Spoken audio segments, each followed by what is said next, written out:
Welcome to Square Notes, the Sacred Music Podcast. Your chance to learn about the teachings of the Catholic Church on sacred music, both in theory and practice. Through interviews, discussions, and music, your hearts and minds will be lifted up and better understand what it means to sing the praise of His glory. And now, your host, Dr. Jennifer Donaldson-Nowicka. Hello, listeners, and welcome to Square Notes, the Sacred Music Podcast, and the official podcast of the Catholic Institute of Sacred Music. It's our 7th season, but we're not taking a sabbatical. We've got a great lineup for you as we head past our 100th episode. Thanks so much for listening. A lot has happened since our last episode. A frequent guest of the podcast and one of my main mentors, Dr. William Mart, passed away at the beginning of the year. Please say a prayer for the repose of his soul and in gratitude for all he taught to so many about the Church's sacred music. 2, it's a busy season at the Catholic Institute of Sacred Music, so be sure to check out our website, catholicinstituteofsacredmusic.org, so that you don't miss anything. We're just starting our Monday online workshop series with a study group on the 1967 instruction, Musicam Sacram. And our next topic, starting March 10th, 2025, is vocal technique for aging voices with Karen Clark, a fantastic singer of chant in early music and a Feldenkrais practitioner. If you've got older singers in your choir or are an older singer yourself, you won't want to miss this series. And on Friday, February 21st, 2025, we welcome a spectacular organist to the CISM Public Lecture and Concert Series, Clara Gertis Bartz, for an organ recital at St. Patrick's Seminary in Menlo Park, California, featuring Marian chant-based organ works, alongside a small seminarian schola who will be singing some of the chants on which the music is based. We'll soon be announcing our summer classes at CISM, and this summer also features an amazing conference on the sacred liturgy, the Phones at Kuhlman's Sacred Liturgy Summit. We'll gather for 3.5 days along with Cardinal Sarah, Ranjith, and O'Malley, as well as Archbishop Cordileone, Abbot Benedict from the monks in Norcia, and many others. That's July 1st through the 4th here in Menlo Park, California. Check out the website at liturgysummit.org. My guest today is Mrs. Kelse LaCour. Following the COVID lockdowns, professional musician and instructor Kelse LaCour traded a busy career and the bustle of the Baltimore, D.C. metro area for a 20-acre homestead in rural North Florida. She is the director of the Epiphany Sacred Music Program in Lake City, Florida, which is designed to foster and grow vocations at the parish and school. She is also a wife and mother of 4 young children and has an inspiring story to share with you of building up the people and music in her parish and school through music education directed towards empowering students to lead in sacred music. Now, on to the interview. Thank you so much for joining me today, Kelse. Well, thanks for having me. So tell us a little bit about your current parish and how you ended up there. So my current parish is Epiphany Catholic Church and School.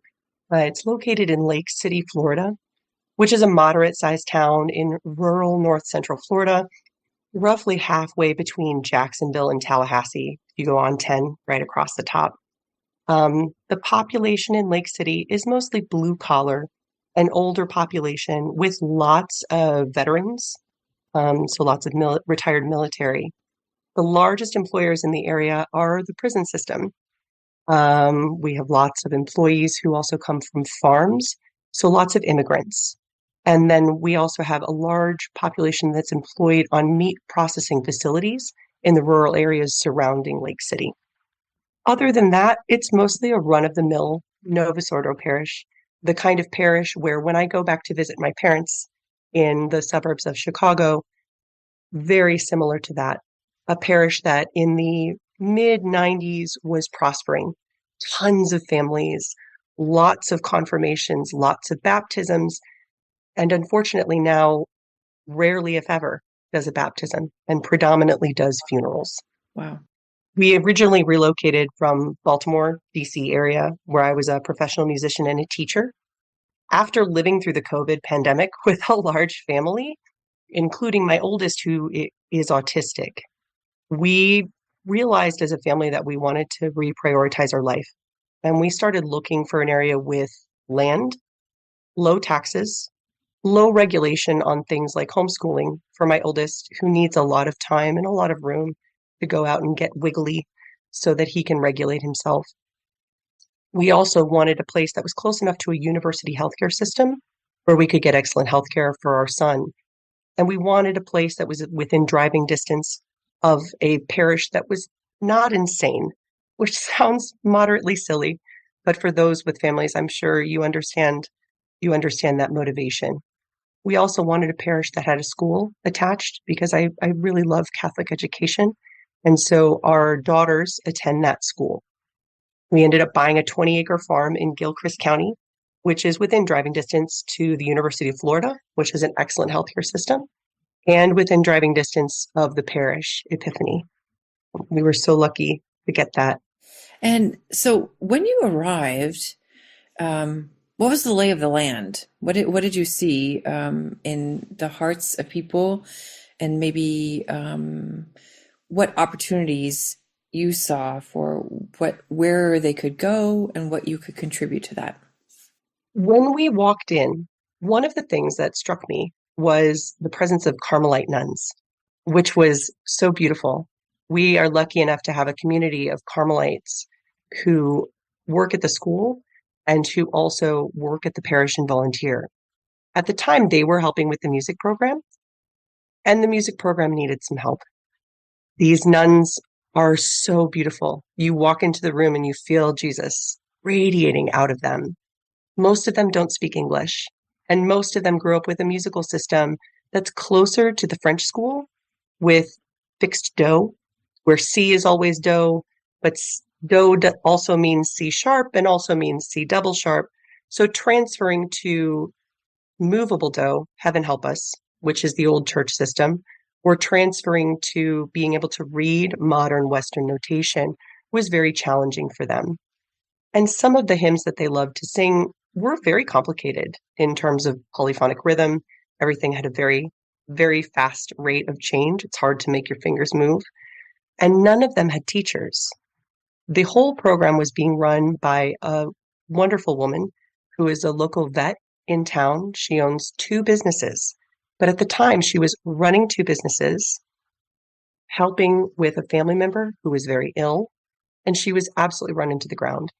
But she was helping because the music was bad and she wanted to make a difference. One of the things she told me was actually beautiful. She said, if I'm going to complain about it, I have to try to fix it. And that has kind of become That's good my advice. mantra. Isn't it? Isn't that so beautiful? Yes. That invitation where you see something that isn't what you think it should be, and rather than going and complaining about it, you dive in and you get stuck in and you just kind of get to work.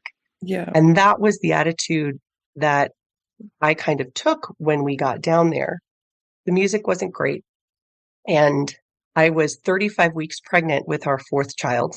Do not recommend moving across the country when you're that pregnant.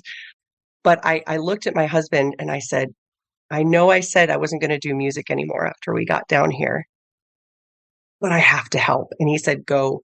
So he rearranged his work schedule so I could go to the choir practice.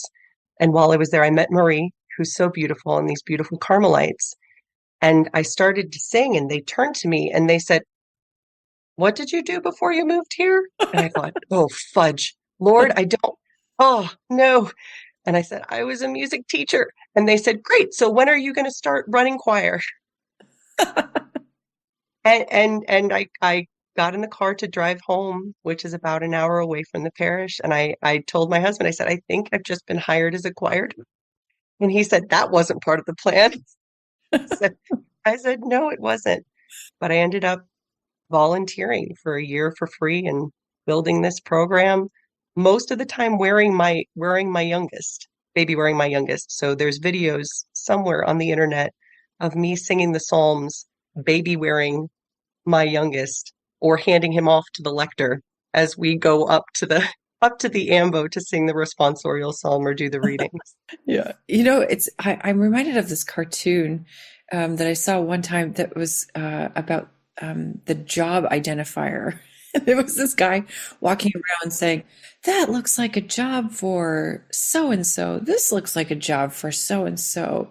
And the caption was the job identifier. And I think that that's so often what, especially priests, what they hear from their people. Someone should, blah, blah, blah.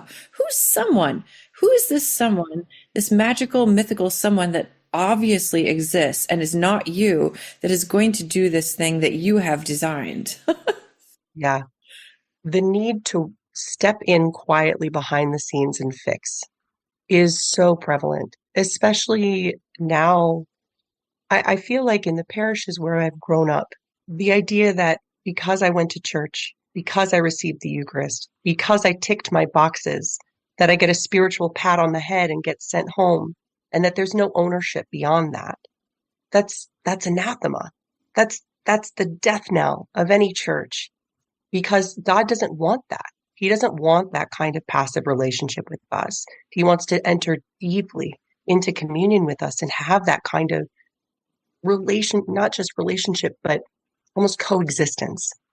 He wants us to serve him in the same way that a good spouse would serve their beloved. If you're a husband and you come home and your wife looks exhausted, what's the first response you have? How can I help you? What can I do for you? Can I take this baby and go change this diaper? Can I help you do the dishes? Go sit down. Let me get you a cup of tea. That attention to the little things in our spouse, in our beloved, that make a marriage extraordinary. And that attention to detail, that love and care to little things, like whether or not the lock works on a specific door, whether or not the garbage needs to be changed in the narthex, whether or not the pews need to be straightened and all of the kneelers lifted up. Little things. Does a plant need to be watered? Does something need to be painted?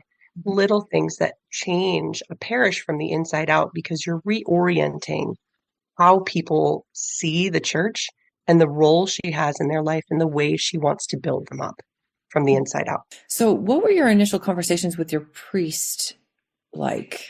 I'm sorry, I'm crazy. Here's this ridiculous plan. What do you think? Was essentially the lead. No, but in all seriousness, we are so blessed with Father Hoffman. Father Bob Hoffman was one of the primary reasons why we ended up at that parish, because he seemed theologically sound. And most importantly, he seemed like a priest who genuinely wanted to get his flock into heaven. That was the number one goal. And he consistently has shown that. So when we sat down with the initial conversation and the initial project, I sat down with him and with the principal of the school, Mrs. Rita Klink. The school needed a boost. In an area with an aging population, there aren't as many children. And in an area that's predominantly Protestant, there's a lot of distrust of Catholicism in general. The church is an institution. So that's kind of working uphill. The parish also needed something to galvanize attendance and broaden the donor base. My number one priority was vocations. Seeing the level of vocations, how hard these poor priests are working, how desperately they need more people in the trenches. That was the motivation.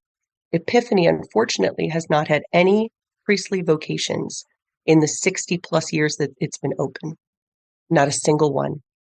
No vocations to the religious life as a religious sister, which is heartbreaking. And it's not to say that everyone should be a priest or that everyone should become a religious sister, but it is to say that at some point over those years, especially when the parish was in its heyday, are we really thinking that God wasn't at least knocking at the door? I thought that at least what we should do to let these young men and young women hear that call and discern that call is to give them ears so they can hear when Jesus is knocking. And for me, step one of that is a solid education that stems from inquisitiveness and a brain that approaches things with humility. where if you start to learn things and they bring you out of your comfort zone, there's a willingness to consider and travel down that path, to follow God when he leads you somewhere. So a huge part of that for me is building good, solid music education, because you can start children when they're very young, 5, 6, utilizing some of the methods that we pick from. So the Ward method, the Suzuki method. My teacher who studied under Ivan Galamian, Drew Lecker, who's currently in Chicago, we cherry pick elements from that to build up this almost Montessori kind of basis where we're forming minds to be open and inquisitive and desire to find the truth, and being humble enough when they think they find the truth to follow it through.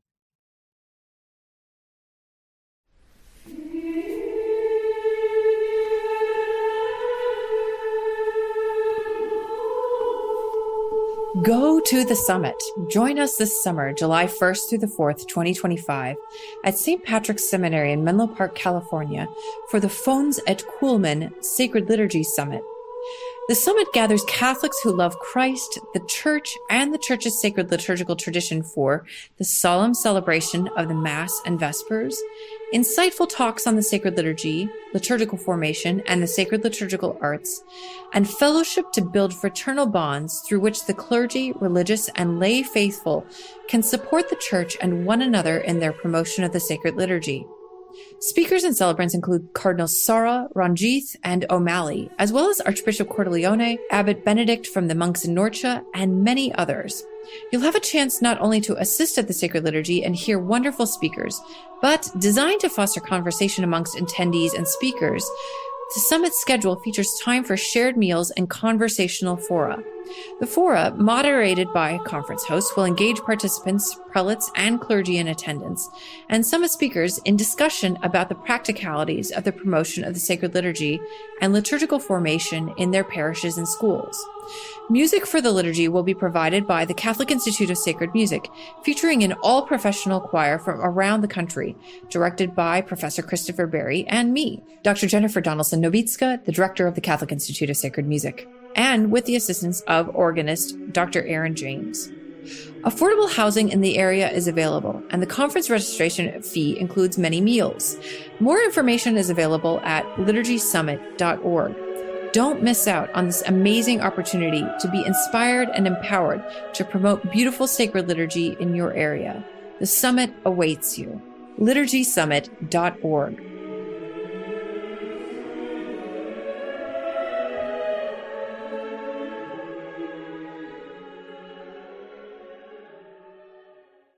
Great. So we're going to talk a little bit in a moment about the actual structure of the program you built, curriculum-wise and pedagogically. But can you describe for me, who were some of the kind of, well, I'm here in Silicon Valley, who were your early adopters for the program? Oh, the hands down, the most supportive person right out of the gate was Father Hoffman. Father Hoffman has been, I don't really have words sufficient enough to describe what a blessing he's been to our family. His heart for his parish, the love he has for the people there, and his willingness to put himself and his comfort on the line if he thinks that he's doing the right thing for his flock is unmatched. The second person that deserves a lot of praise is the woman who was stuck in the trenches, kind of keeping the barge afloat when there was no music director as a volunteer. And that's Dr. Marie Schritzman, who's a veterinarian in Lake City. Marie hated the music that we started to switch to, really did not like the Latin. And she, because she loves our Lord, was willing to listen to some of the reasoning behind why we made some changes to the music at the beginning. And because she wanted to support her parish and because she wanted to follow the Second Vatican Council, which we are litigious about, we followed the Second Vatican Council to the letter. She was willing to go along with that and do things that she didn't really want to do. And It was so incredible to see that. I hope every parish out there has a Marie who's willing to get stuck in and do the work, even when she doesn't necessarily want to do that kind of work. The last people, a group of people who have been so incredibly supportive and instrumental, hands down, are the students that we bring in from University of Florida. We are very, very meticulous with the way any money is spent on the parish music program. We don't bring in people to have one big, fabulous event and then refuse to spend money elsewhere. We're very intentional that when we hire a specific voice type to support the existing volunteers. We hire a specific kind of organist, who our wonderful organist, Joe Antonacci, who is a mechanical systems engineering major at University of Florida, but who loves the Lord so much and wanted to be better playing the organ at Mass, is now an organ minor, studying with the professor at University of Florida. To have Matthias Dinkelbach, who is our cantor, who also works at St. Augustine Parish with their beautiful music director, Cory Spiropoulos, and with one of their assistant directors, David Schnorr, has been such a blessing to have these young, faithful Catholics who love repertoire, who love our church, come and be these young beacons of light to change hearts of people who may have an incorrect assumption that the younger generation wants rock bands, that the younger generation wants pop music. They see these 19, 20, 21-year-old young men and women show up and sing huge, like the Te Deum from memory in Latin. And they're shocked that they want to sing that's what brings them to the church. That's what inspires them. We're also really blessed that this group of young men that come here are also all discerning the priesthood. So our work at Epiphany has been instrumental in them entering more deeply into relationship with Christ through the music they sing every week and through the work at the parish, pushing them to the point where they're willing to enter seminary to discern the priesthood, which is exactly what you want. So that's been incredible. So now, with all of this preface, describe the program you have built and are still building for me. So the end goal of the program is in 10 years' time to have the students at our school running the music program at the parish. And in order to do that, we started with two core principles. One, work with what you have. And two, understanding what the goal is and adjusting the curricula in order to achieve the goals.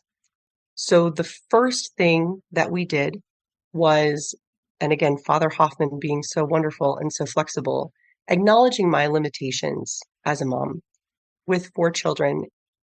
I cannot be on campus 60 hours a week. My little ones need me, especially my oldest who has autism. So what we have set up is a system where we utilize the internet, specifically the Google suite of products and YouTube, in order to facilitate communication and then send it out to other people who come in for one, maybe half a day. We use specifically Catholic semi-professionals from the University of Florida, members of Catholic Gators.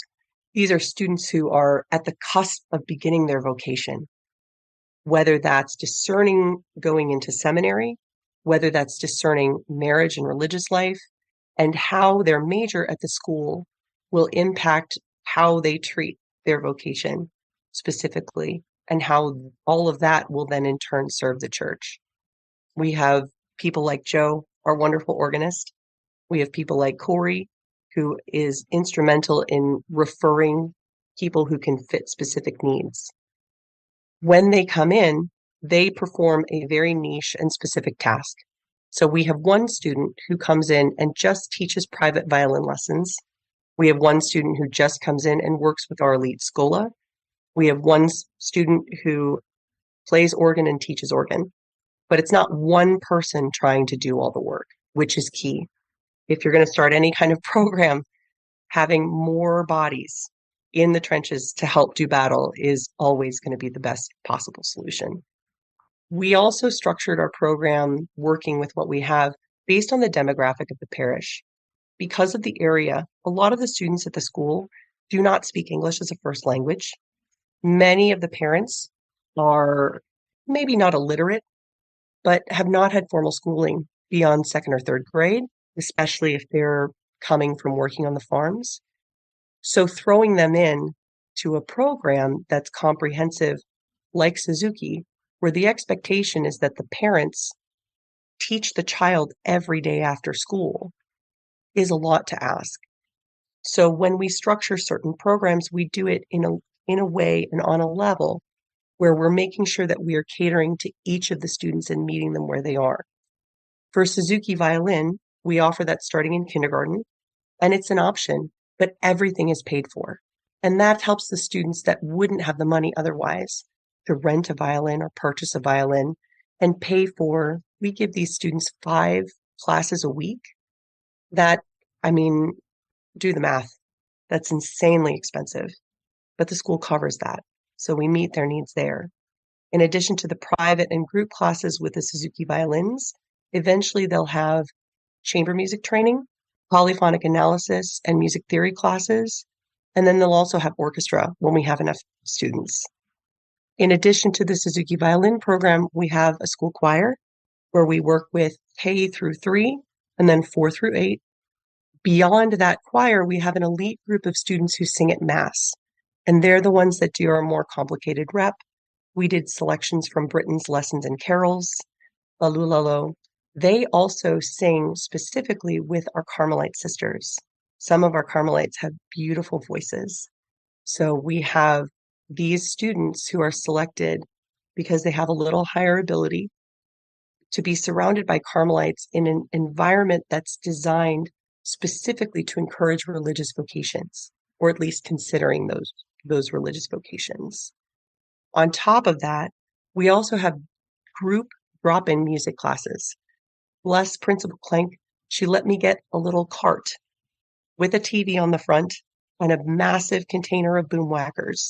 And so one of our teachers goes into the classrooms on Thursdays and gives a drop-in class teaching the basic fundamentals of modern Western notation and music theory, with the goal being that even for students who aren't musically inclined, even for students who may not be interested in learning anything about music, they get that basic foundation. So at the very least, if they want to later in life, they can come back and have the skills they need.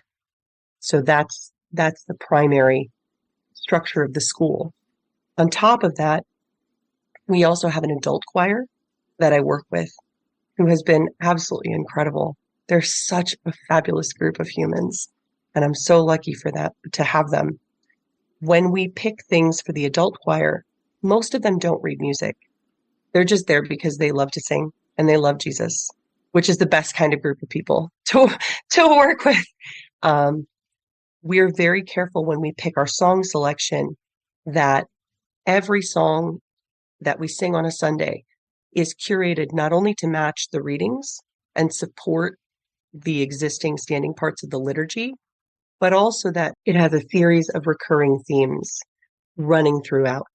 So, for example, a musical motif where the melody line is sol, do, ti, do. You'll intentionally pick hymn tunes that have so, do, ti, do throughout it. That gives them the confidence to take on 4 hymns a week, which if you're going to learn 4 different hymns a week, that's incredibly overwhelming. But if you think to yourself, I only have to learn so many tiny chunks, and then I can reapply it throughout, that's much less overwhelming. And that's been hugely helpful to present the material for the adults or the children in such a way where you empower them and create a sense of confidence where they have the tools they need and they can apply the tools. That's been a huge game changer. So can you describe for us, I know that you're not only singing hymns, but also the proper of the Mass. So what are you using and how are you teaching that? We've been really blessed that we had a donor to the church allow us to order the St. Isaac Jogues missals, and we also are using the St. Michael hymnals. But the St. Isaac Jogues missals have been a particular blessing because they have all of the propers of the Mass, which in rural north central Florida, which I am told is the South. I did not know that when we moved here, but it is the South. Indeed. And we are surrounded by Bible Belt Baptists. It is always an easy sell when you tell someone we are going to sing more scripture because we want more scripture at Mass. Anyone in that area gets super excited, even if it's foreign, even if it's uncomfortable or outside of the norm. If you tell them we want more scripture in our service, they get behind it. So we've been using those Lalamont propers that are super easy, super accessible, and match the text that's in the Isaac Jogues Missal, which interestingly also has the Latin side by side, which has been another huge help. So folks start to have an association when they hear the Latin text or they hear it repeated. Some Sundays we will have the cantor or one of the members of the choir intone the propers first in English using the Lalamont formula and then again in the Latin. So the people in the congregation can hear, this is what this means in English, this is what this means in Latin. And especially with some of the congregation that also speaks Spanish, that's been a huge help because they recognize some of the words, some of the cognates. So it's been a huge blessing. Can you talk also about the structure of who's singing for Mass? So it sounds like mostly you're relying on your adults and your elite teen group to sing for Mass, while the other kids are in training and have time to really develop their musical skills. Yeah. So right now, one of the things that I had always told my students when I was purely a strings teacher was, I promise I will never make you look foolish. And that's something that I've stuck to down here that has served me well as just someone running a parish choir. People don't want to look silly.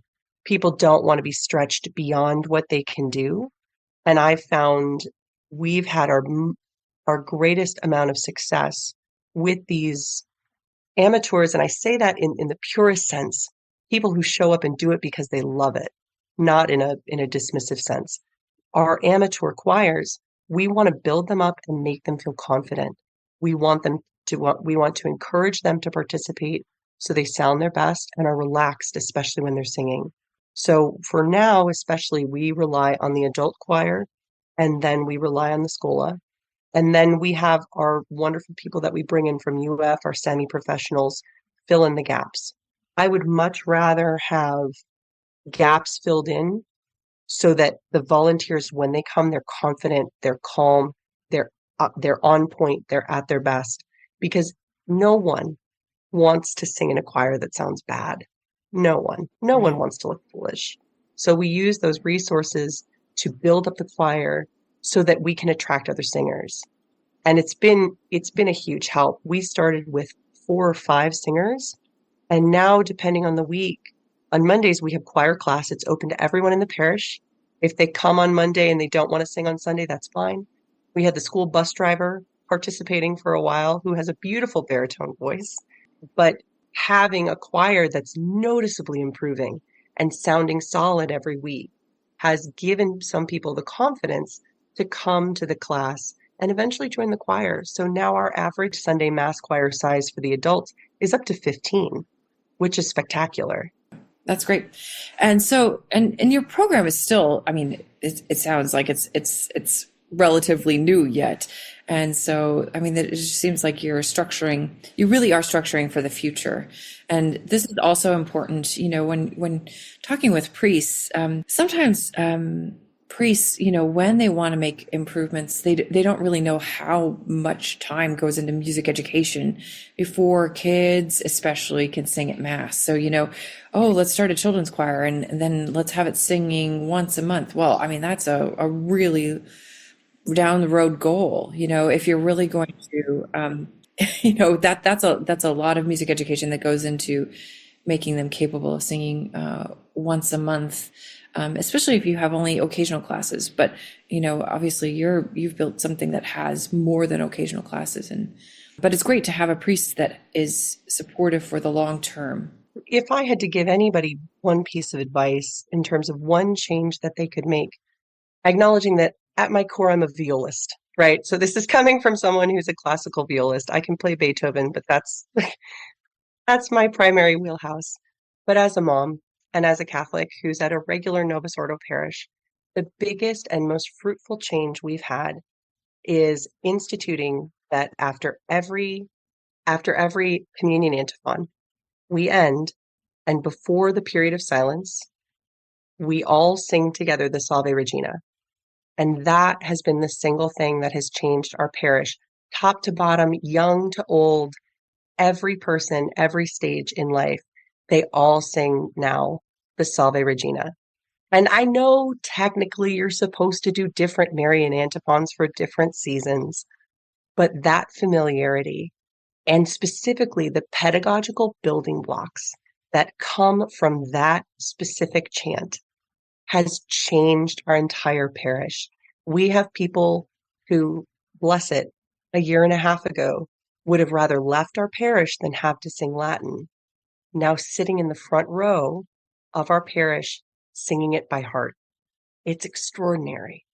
So if you're a priest and you want to make changes, I would say step one, and the most important, is to take one single thing, one single beautiful thing, and make sure that becomes a fixture in the liturgy that everyone can grow to absolutely love, because that will make the most long-term changes. Loving something new is so important, rather than saying negative things about other stuff that you'd like to get rid of. It's just inviting someone to love something that's worth loving. And that's really a gateway to other things. So what are some of the big challenges your program has faced as you've developed? So the biggest thing, I think, has been discomfort with change. For the older generation of Catholics, they finally found stability. I can't imagine going as a Catholic to Mass immediately following the Second Vatican Council. So I'm 38. My parents describe absolute chaos immediately following the changes in the council when they were young, 9, 10, 11. I can't imagine how disheartening and scary that must have been for all Catholics at the time, but especially for these young children, because they're being raised with a certain formula, a certain familiarity, a certain rhythm. And then that's not only changed, but we didn't have the internet back then. It takes a while to get answers. And I can imagine adults feeling kind of adrift without clarification. And certainly if you're a child and you're surrounded by adults who feel adrift and lost, as a child, that must be so terrifying. So I find that the older generation that predominantly fills in our parish and populates our parish has a strong affinity for things that are familiar and things that are comfortable, if only because by the time the church was able to offer clarification, these kinds of songs had really settled in. So you have the emotional history of finally coming to a place where you feel like there's stability in your church, your rock has been set upright again, things are more familiar. I can imagine the emotional connection to that is so strong. So if somebody comes in and says, hey, this song that you love has heretical lines and we probably shouldn't sing that, that would be absolutely horrifying, especially because of the emotional connection. But then the brain goes to, well, what do you mean this is heresy? Why didn't anyone say anything? So when you introduce huge changes, especially like us in our parish when we started singing Latin, there was a huge pushback. I think in large part because it was uncomfortable and unfamiliar. And especially because when asked about the Latin changes and instituting the Latin, my response and the response of Father Hoffman was always, well, this is what the Second Vatican Council says. And the first retort out of most people was, no, it doesn't. So on one level, it was good to have those conversations and connections because it spurred people to go actually read the Second Vatican Council, which is huge. My goodness, the volume of the Second Vatican Council, it comprises what, 40% of the magisterium?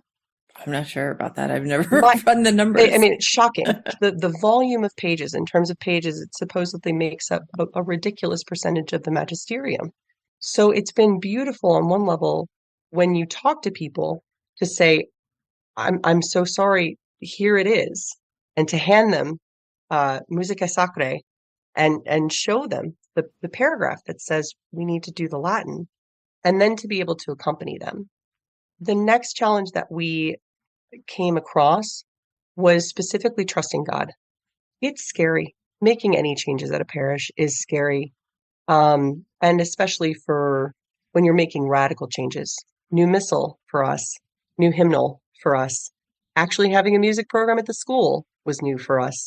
Actually having reliable rehearsals where we would not just sing through the songs, but actually work through and learn music. Learning how to read modern notation, because most people in our choir couldn't do that. Learning how to read Gregorian notation. That's a lot of change. And it puts people on edge in a way that can be upsetting and kind of sow fear. So having that trust and increasing for all of us in the choir our daily prayers, fasting intentionally for the program has helped us get through some of that fear and some of that uncertainty, the trepidation of how are people going to react? Oh no, like what if somebody calls the bishop? Oh no.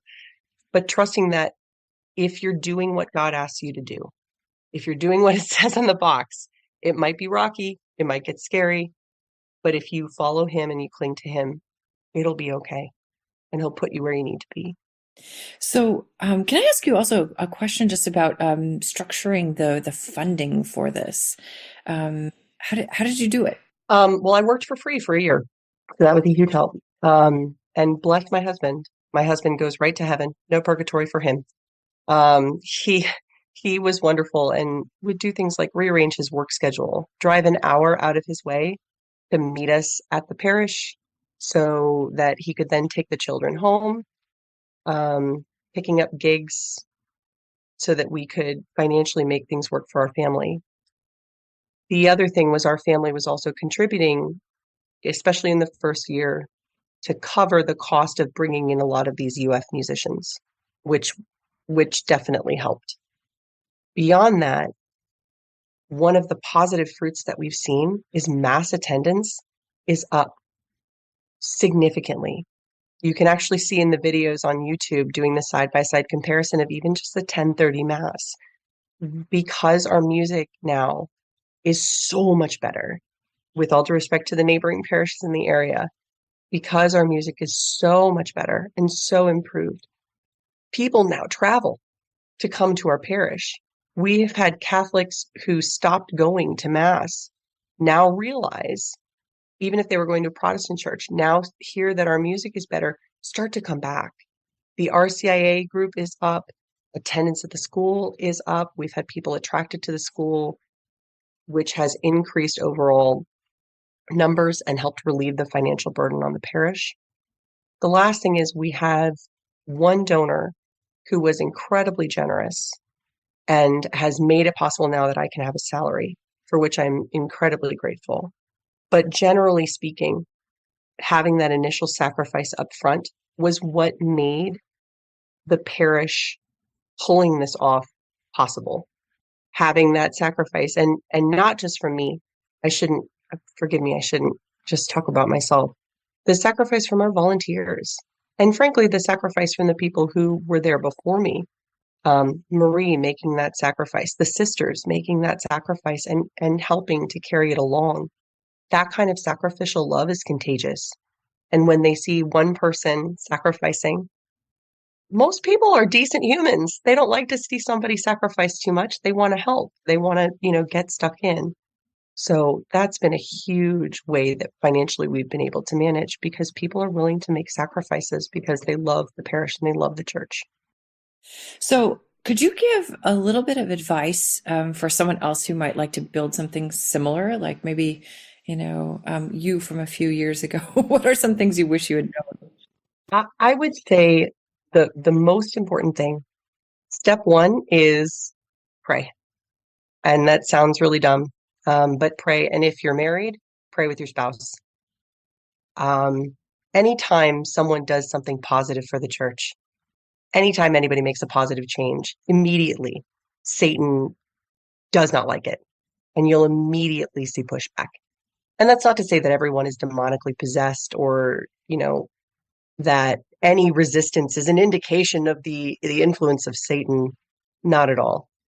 But it is to say that the success that we've seen at our parish comes primarily from maintaining that focus on Christ and a desire to serve him by keeping our goal in mind. So before anybody starts any kind of changes, any program like this, step one is to make sure that you're praying and you're praying regularly. And if you can fast, to fast. The step two that I would have is to work with what you have. I feel like in the era of Instagram and Pinterest and all of these all of this beauty that we see available online, there's a huge amount of pressure to, if you undertake this, to have it look a certain way. Please don't let anybody tell you that it has to look a certain way or that you have to follow a certain schedule.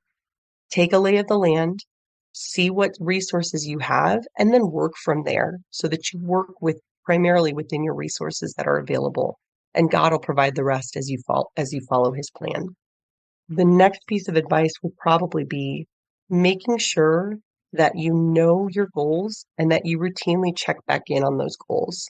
So taking time periodically, whether it's once every 6 months, once a year, to look back on the progress you've made, check in with your pastor. Ask him if this is on track with what his vision is, because ultimately he's going to be the one that helps you make any kind of positive change, and then adjust. It doesn't all have to be set in stone. God will lead you to very strange places, even if those strange places are rural Florida. And God will take you through those places where you didn't think you would be and make sure that you get to where you need to be, especially if where you need to be and where you want to be is with him. He'll figure out a way to make it work. That's great advice. So, could you just close by saying some of the spiritual fruits that you've seen in your life and the lives of those you're working with? Hands down, the number one is love for Jesus Christ. That deepening of that love for him and awareness of what we're doing, that we're not standing up there and trying to sing the notes. We're not just trying to follow the little specks on the page and sing in rhythm and sing in tune and tick the boxes. The idea that before choir exits, after we've said our prayer and we go sit, that we're aware that we are so beloved and we get to participate in something that will not only transform us, but transform the world around us. And feeling the love that comes from that has been incredible. More patience, more grace, more beauty. People in our choir, people in our parish community, people in our school music community, having miraculous things change in their lives for the better. I don't want to give away anybody's private struggles, but the changes we've seen have been amazing. And it's all because this music and the way we're learning it helps us fall more in love with Jesus. And with that comes joy. Our choir classes, my goodness, I have to yell at the choir. There's no fun in choir. We don't have fun in choir practice. The giggles of these little violinists who are so excited for their instruments, so excited to learn new things, even if it's Mississippi stop stop on their little violin E strings. And then the last gift that we've seen is patience and self-control. Mostly in me. God is so beautiful. You ask him for something and he gives you everything you ask for. Moving down here, being taken away from a life that was primarily oriented towards furthering a musical career, being on a rat race, and dealing with, I don't know if there are any moms out there that feel this, dealing with the balance of having started my life with an idea that I had to pursue a specific track, that I'm pouring all this time, all this energy into becoming a concert string player, a concert musician, that I've had all this education, and then reaching that point during COVID where I realized that I need to reorient the way I spend my time and maybe sacrifice certain things that would be good for my career in exchange for being there for my children in the way they needed in that moment. And there's a lot of sadness and also a lot of guilt for feeling the sadness, that grief. And God has been so wonderful in that provision and in providing patience, where when we moved down there and I thought, Lord, I want to do this for my baby, but I'm feeling really overwhelmed. I'm really impatient. I want you to give me an additional outlet so that will ease some of this transition. He was so faithful and so wonderful to provide what I needed. I didn't need to compete and play these auditions to play in, local orchestras, or I didn't need additional high level students. I needed to be in this place. And if, by being patient and by being in this spot, by exercising those virtues, he's just poured into our family and changed our whole family. This has been really wonderful. Thank you so much for your work, your inspiration, your words, and your love of God exercised in this particular way. And I think that our listeners will find this episode really inspiring. Thank you so much, Kelsey. Oh, praise God for you. Thank you so much for all you do. We hope you've enjoyed listening to Square Notes, the Sacred Music Podcast with Dr. Jennifer Donaldson-Nowicka. For more information about this episode, sacred music resources, or upcoming events, visit our website at sacredmusicpodcast.com. You can subscribe to our podcast on iTunes, Stitcher, YouTube, or your favorite podcast app. If you enjoy our podcast, please write us a review on iTunes. This improves our iTunes ranking and helps others find out about the podcast. The music you heard at the beginning of this episode is Hec Dies by William Byrd, sung by the London Oratory's Schola Cantorum Boys Choir, directed by Charles Cole from the CD Sacred Treasures of England. The music at the conclusion of this podcast is from the Prelude and Fugue in G major, BWV 550 by Johann Sebastian Bach, performed by Jennifer Donaldson-Nowicka. We look forward to having you join us next time, and until then, may we sing the praise of His glory.